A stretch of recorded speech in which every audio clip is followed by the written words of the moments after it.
The biggest single step you can take to help people get out of poverty is family planning, because you cannot get ahead in your life if you're having one child after another and your husband can barely afford to feed you and so forth.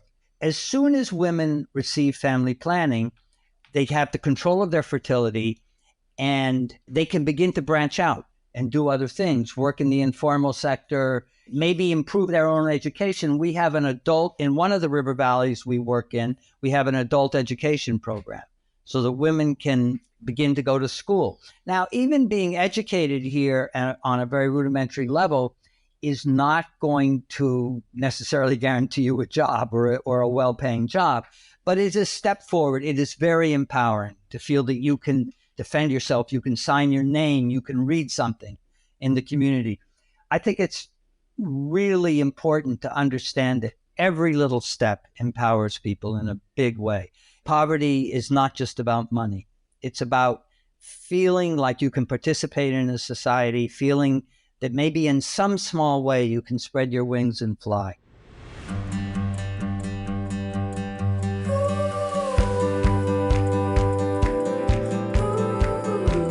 Hi, welcome back to Nature Solutionaries, a podcast about nature conservation, women's rights, and sustainable population. Today, we'll talk about the situation of marginalized rural communities in northeastern Venezuela. As you might know, Venezuela has been facing an ongoing socio-economic and humanitarian crisis, which has shaken the region of Latin America. Since 2015, more than 7 million Venezuelans have left their homeland and moved to other Latin American countries, the US, and Spain. That's a huge number. It's almost as if the whole population of New York moved. And while some people are hoping to find a better future elsewhere, more than 28 million people still live in Venezuela.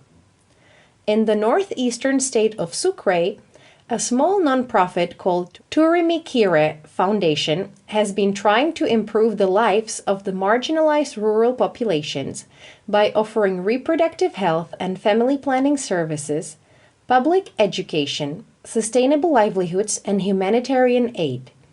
To learn more about the impact of this organization, I decided to interview Stephen Bloomstein, president and co-founder of the foundation.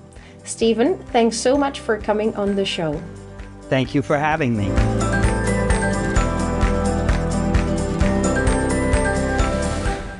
Before we touch on what Turimikiri does, I'd love you to share your fascinating life story. Can you tell us about how you settled down in Sucre and what was the turning point that made you focus on family planning and education? So my college roommate was from Venezuela in the United States. We went to college together in Boston area. And what did you study? Well, at that time, I was actually a science and math major, but eventually I shifted to sociology and actually finished in religious studies, comparative religion. So I transited from science to a more humanitarian or a more social sciences approach. Although there was a strong spiritual, I always was driven. It was the 60s. I don't know if you remember the 60s, but they were a time when people were experimenting with a lot of stuff. So my college roommate, he was North American, but he was raised in Venezuela. His parents were down in part of the, working in conjunction with the oil industry in Venezuela, oil being one of the big economic drivers in Venezuela. But we met in college, and he proposed almost as an adventure that we go back to Venezuela afterwards. And then there were a few more people involved, some of his family members, my girlfriend. And so we all kind of shifted down there after college, some of us at different times, and eventually we selected an area and we started fruit farming. And our goal was to go back to nature, was to kind of live closer to nature in a tropical setting, grow most of our own food, and really, and actually live in a remote rural setting, which we managed to do. We lived in these kind of remote rural settings. Now, what happened was these settings were very poor. And the people scattered in these remote river valleys, absolutely paradisical, beautiful, clean running tropical rivers, beautiful climate, everything, but really extreme poverty. And so the families that we increasingly worked with and learned from, and because we had to learn our farming from them, and also employed with what resources we had in order to help us do our own plannings, we became more and more involved with them and began to understand what their problems were. And the women were extremely outspoken. They knew exactly what they needed, which was family planning. I was aware, even before I left the States, of the importance of demographic issues in environment as related to environmental issues. I knew all this was key. And I always had it in the back of my mind, but it came at me very directly with, how can we help these families? And in particular, we starting with the very families that were helping us, because it was a very mutual relationship. They were teaching us and we were helping them. And so that's how the foundation started, was that women asked in specific for tubal sterilizations, tubal ligations. Because in Venezuela at that time, rural women had 1, 2, 3, 4, 5, 6 children, and then they wanted to be ligated. And usually from the time they wanted to be ligated until the time they actually managed to or reached menopause, there were 3 or 4 more children. So it was a drawn out process. And how were you able to provide this medical procedure to women when you were actually growing fruit? Well, yeah, right. Very good question. Well, the story of how it started is very sweet, because I had strained my groin and thought I had a hernia from carrying these heavy sacks of cashew nuts that we were harvesting. And so I went to a doctor in Cumaná being the central town here, to see if I needed help with that hernia. And he was an Argentinian refugee. He had actually fled Argentina during the dirty wars there, and ended up making his life, marrying a Venezuelan woman and making his life. And we were part of a very small, educated community. In Cumaná, there was like an art theater and certain things we shared, but it was a very small amount of people who could do this. And I wasn't even in the city very much. So we kind of knew each other, but not very well. So after he determined that I just needed to be careful and I didn't need a hernia operation, which determined to this day, he said, "What else can I help you with?" And I said, "Well, I have all these women who need tubal ligations, and maybe we could do something." And he worked for Funda Salud, the public health ministry at the time. And so we had a connection. And at that time, the public health system worked better than it does now, much better.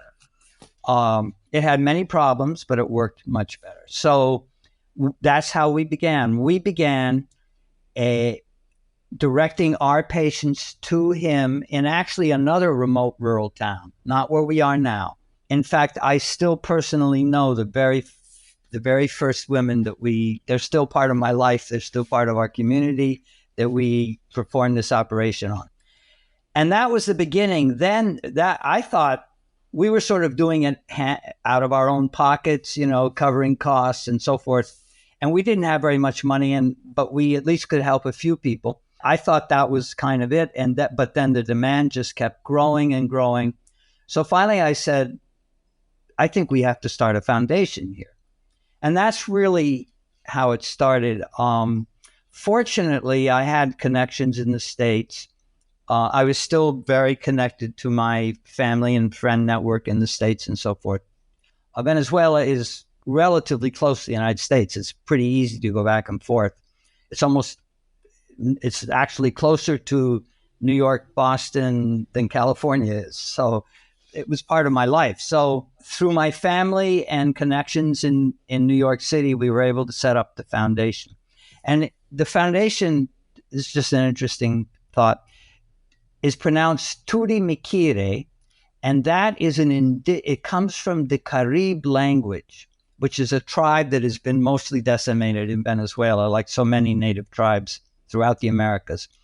And the name means seat of the gods, because the mountains that we are living in or in the foothills of have steeply carved valleys. And so these were considered the seats of the gods.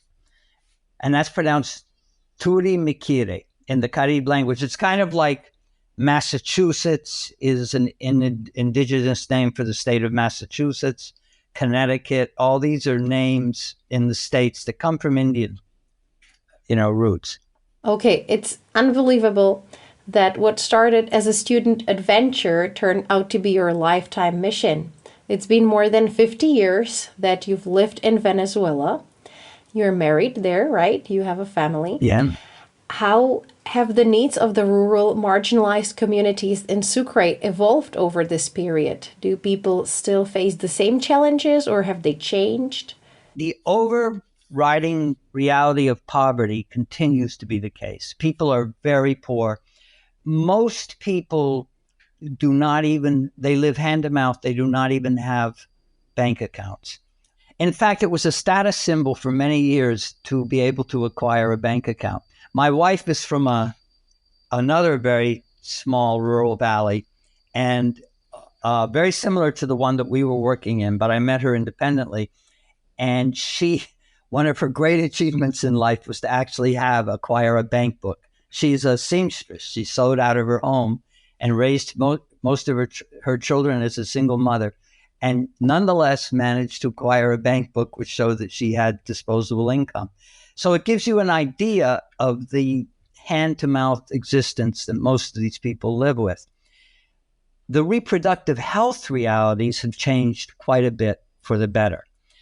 When we started, it was not at all uncommon, for 13 and 14-year-old girls to have their first babies and then sequentially have babies one after another.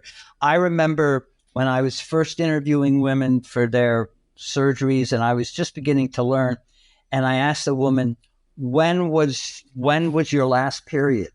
Because we need to know that as part of setting up how it's going to work. And she said to me, 7 years ago. And I was like, that was part of my education, as to understanding that she had been giving birth sequentially without seeing a period for those 7 years. So in that kind of scenario, a woman arrives to be 25, 28, 30 years old. She has 7 or 8 children. She probably has several children who have died, and she probably is pregnant. And that is her reality at, say, 30 years old.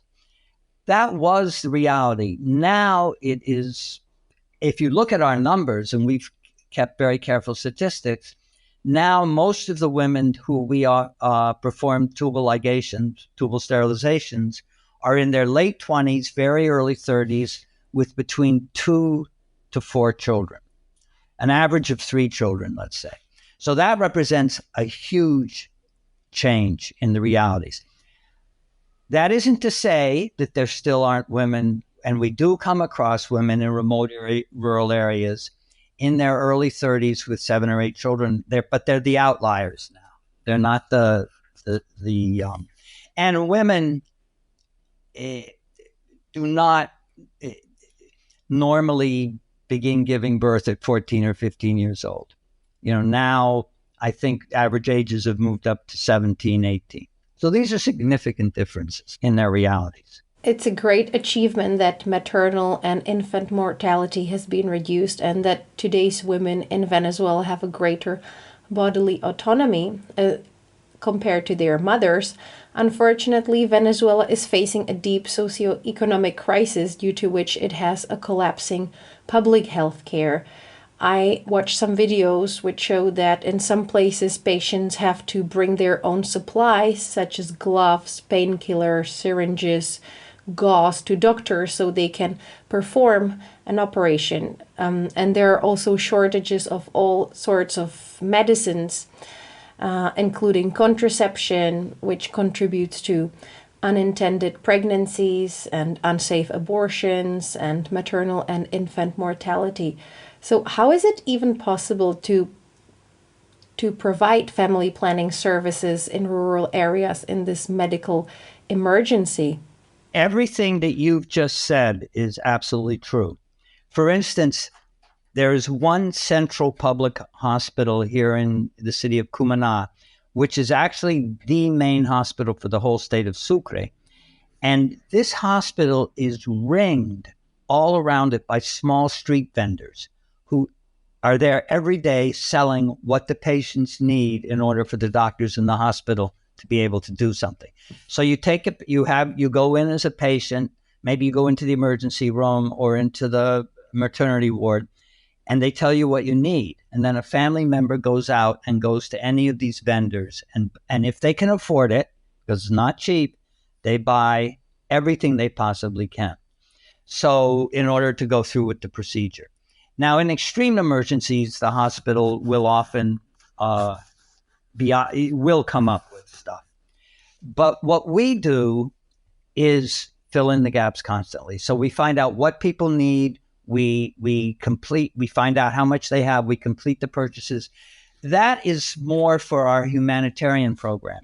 For the actual family planning, we work in our surgery sessions in private clinics where we have contracts with the private clinics to deliver, X amount of tubal sterilizations at a certain cost per month. And then we have a social marketing program where we ask women to collaborate with whatever they can toward their surgery, or which often consists of if they can at least manage to pay for their blood work before the surgery and maybe for their transportation.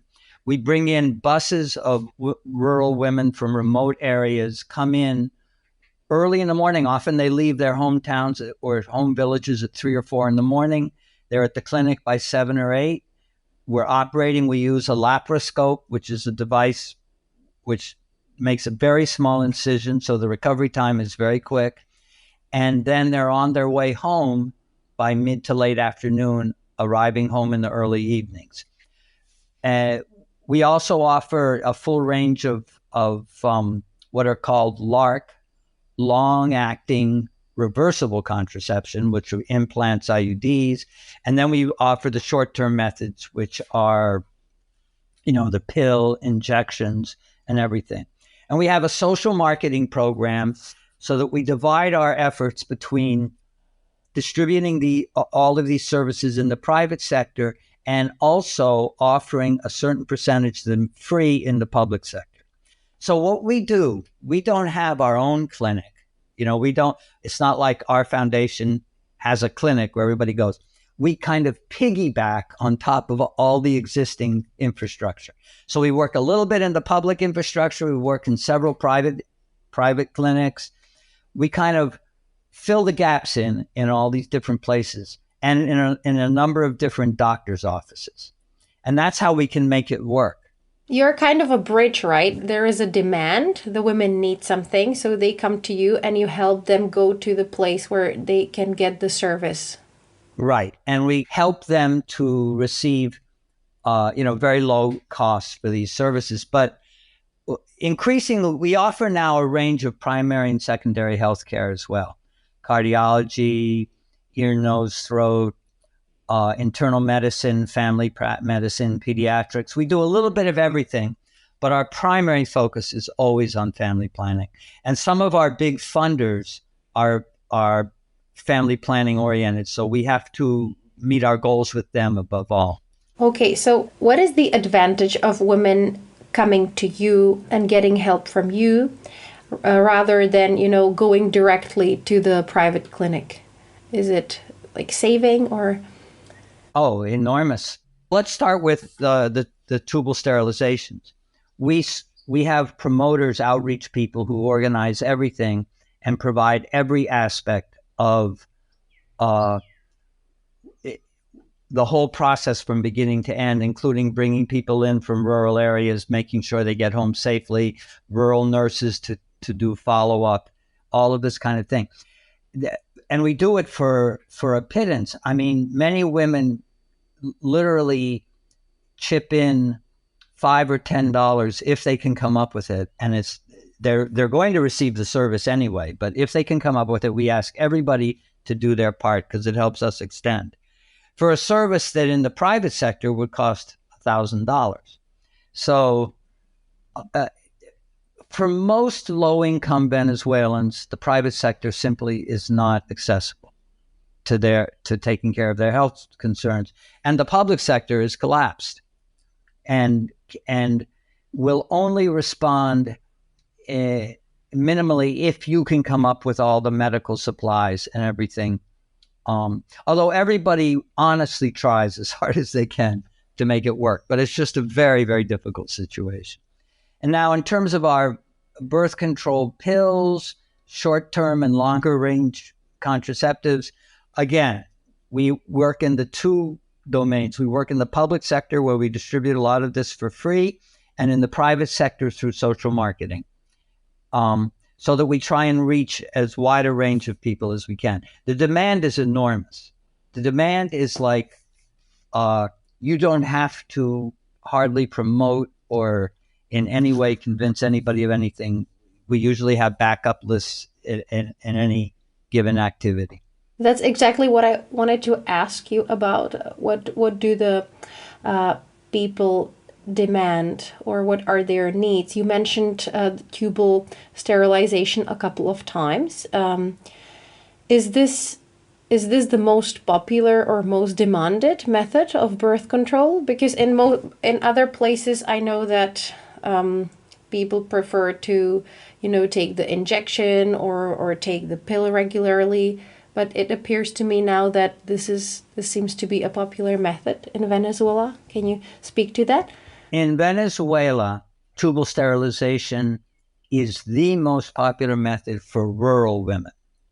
For rural women, what they like to do, they do not necessarily space their children. They have a sequence of pregnancies, and then they would like to be sterilized. And the service we can offer that didn't previously exist is that they can receive this service quite quickly, as opposed to waiting for 2 or 3 more children before they actually have the service.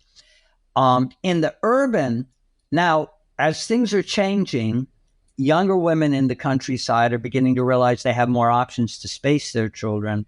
And so they are turning to other shorter term methods, what we call reversible methods. And that's wonderful to see, so that younger families can control the size of their families, space the children, and so forth. And that is true for the more accessible rural areas. For the more remote and truly remote, off-the-road rural areas, the main reality continues to be the women, when they have as many children as they want, and probably more, they come and they receive a definitive. Now, if you think about that, if you live in a very remote rural area, that is a very practical solution. You don't have to think about it ever again. You don't have to make arduous long trips to town to replenish your supplies. You don't have to, generally, tubal sterilizations are very effective, and with complete recovery, you don't have secondary effects. A lot of the hormonal methods carry secondary effects. Sometimes you need to go to doctors to follow up on that. We're very careful that our services, we have good backup for anything we offer. If people have problems.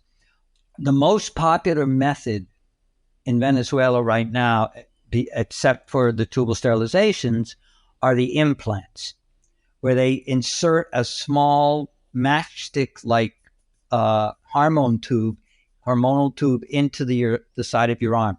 These are fabulously popular right now in Venezuela.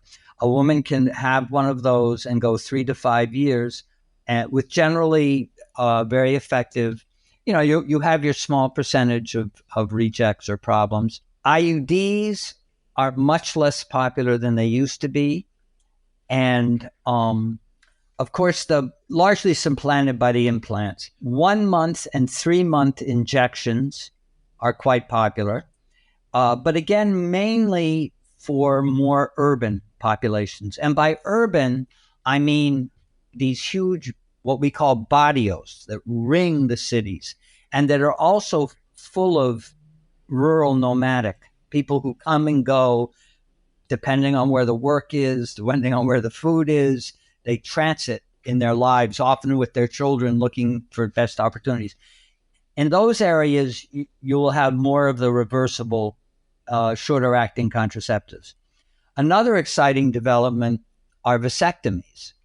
We are beginning to offer vasectomies, and young men, but again, these are going to be more urban educated men who have their families already, the children they want, are beginning to see that as an option. Very few, but it's a beginning. Venezuela had a typical cultural machismo, what we call machismo, macho attitudes in the men, so that it was not even an option. For decades, it wasn't even an option. But now it is. Now it is, and men are we have active programs and men promoting it. And so that's an exciting new development. Yeah, that is, for sure. That's nice. Thanks for providing this analysis of different family planning methods. That was really interesting.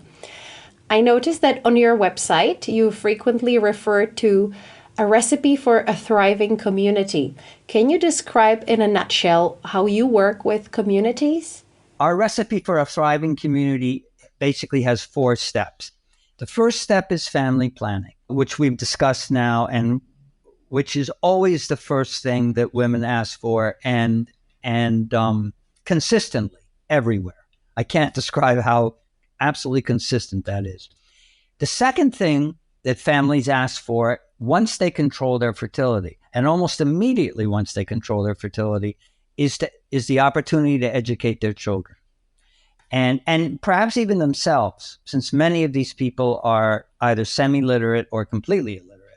The third is always employment, better employment opportunities, more sustainable employment, and more community participation, more coordination in the community.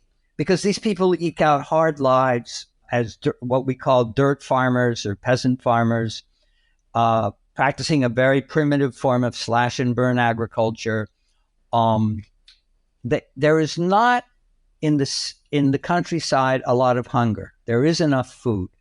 There is hunger. There is hunger in what I've described as these sprawling urban barrios, where people do not grow their own food and are at the mercy of whatever's going on, with very few social safety nets.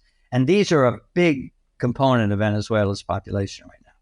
And finally, the fourth component in our recipe, what we call our recipe for a thriving community, is humanitarian aid to help the people who fall through the cracks, who are not able to solve a particular medical or personal emergency. Sometimes a very small amount of money, like $50, can solve a big problem for a family, keep a child in school, do something, or prevent some kind of a disruption or breakup. So we're always aware of that as well.